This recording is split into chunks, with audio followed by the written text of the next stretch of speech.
The most powerful company in the world just begged for more. Not from Washington, not from Wall Street, from a chicken shop in Seoul, but it didn't start there. Days earlier, at a trade show in Taipei, Nvidia CEO Jensen Huang stopped at a Korean company's booth. In front of him sat one of its newest memory wafers. He took a marker and wrote 3 words across it: "Please make more." Trillion-dollar supply chains don't usually write love notes on wafers. A few days later, Huang flew to Seoul and sat down with that company's chairman over fried chicken. In Korea, there's a word for a bond like this: kanbu. If you've seen Squid Game, you've heard it. The friend you'd trust with everything. But trust isn't the real story here. Need is. Nvidia builds the GPUs the whole world sees, but a GPU is only as fast as what feeds it. So what does one Korean company have that the most valuable company on Earth can't live without? The answer sits right beside the GPU itself. Everyone talks about GPUs. Nvidia's chips are the brains of AI, and for years the whole industry raced to make them faster. But one of the hardest limits was no longer just how fast a chip could think. It was how fast you could feed it. For decades, processors got exponentially faster, while the memory feeding them couldn't keep pace. The chip's appetite for data simply outran the memory's ability to deliver it. Engineers have a name for that gap: the memory wall. Eventually, the fastest GPUs on Earth spent much of their time just waiting, idle, starving, burning money while the data trickled in. The fix wasn't to make memory faster. It was to make the road to it wider. A normal memory chip talks to the processor through a narrow channel, just a few dozen lanes wide. HBM blows that open. It stacks a dozen razor-thin dies on top of each other, drills thousands of vertical channels straight through them, called through silicon vias, and sets the whole tower right next to the GPU. That opens a data path more than 1,000 lanes wide, and in the newest generation, more than 2,000. Not one fast lane, but thousands running side by side. But stacking a dozen wafer-thin dies perfectly is one of the hardest things humanity manufactures. One misaligned layer, and the entire stack is scrap. It also burns roughly 3 times the silicon of ordinary memory. And unlike logic chips, memory had long been dismissed as a commodity business. Nobody thought it would become the bottleneck of the AI era, until it did. Out of every company on Earth, only a handful can make HBM at scale, and the best of them isn't American. It's Korean. So here's the company, SK Hynix. It makes more than half of the world's HBM, by some counts over 60%, and for Nvidia's next AI platform, reportedly around 70%. Its entire output for this year, already gone. And it isn't just Nvidia. Microsoft, Google, the biggest names in computing are paying deposits years in advance, pre-buying memory that doesn't exist yet, just to hold their place in line. Because HBM has quietly become the single hardest limit on artificial intelligence. Not the chips, not the data centers, the memory. How fast AI can move now depends on how fast one Korean company can build. And SK Hynix's own chairman knows exactly what that means. Memory used to be interchangeable, he said. Samsung, Micron, Hynix, it didn't matter which. HBM changed that. In an AI system, this memory is no longer something a customer can simply swap out. A spare part had become the one part nothing runs without. So when the most powerful company on Earth is prepaying for memory it still can't get enough of, that company isn't a supplier anymore. It's the bottleneck much of the AI era now runs through. But this bottleneck, the company the AI era now depends on, was, 20 years ago, a company the world had written off. It starts in 1983 when the Korean conglomerate Hyundai, yes, the car company, begins making memory chips. For years, it's a minor player in a brutal boom and bust business.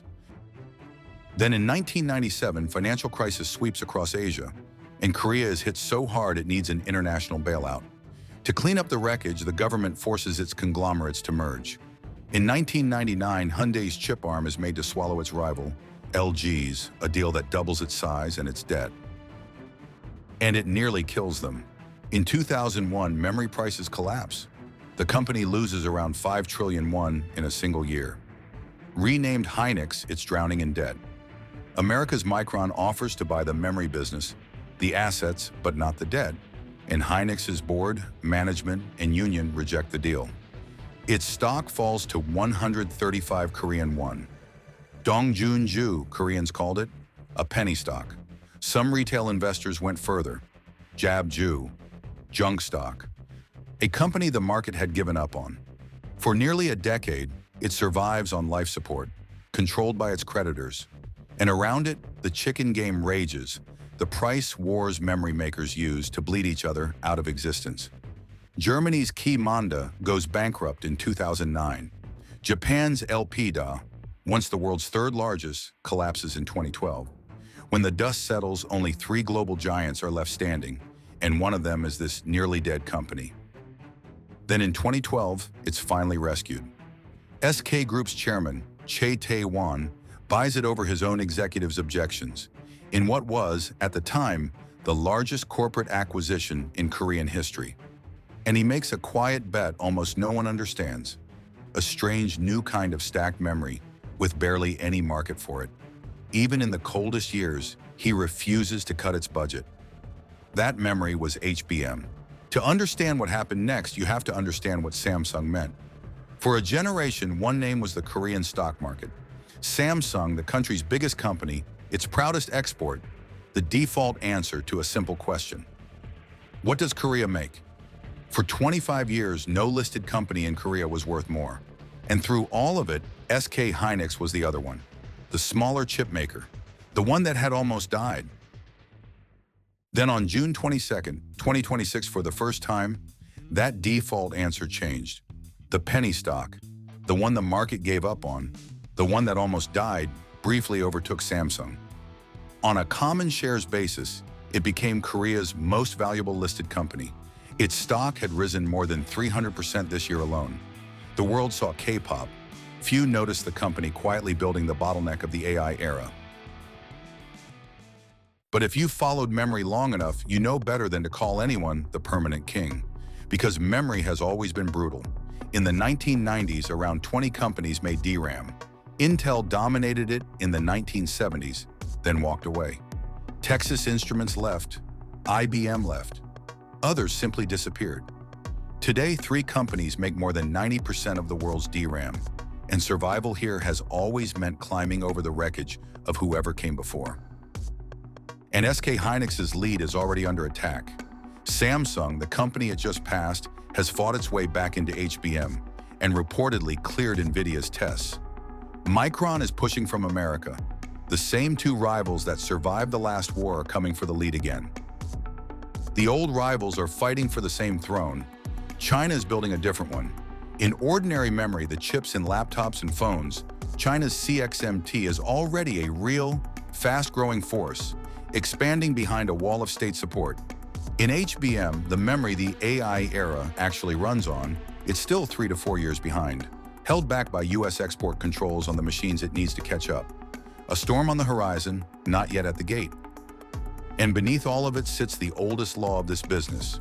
Memory is cyclical. Boom builds factories. Factories build oversupply.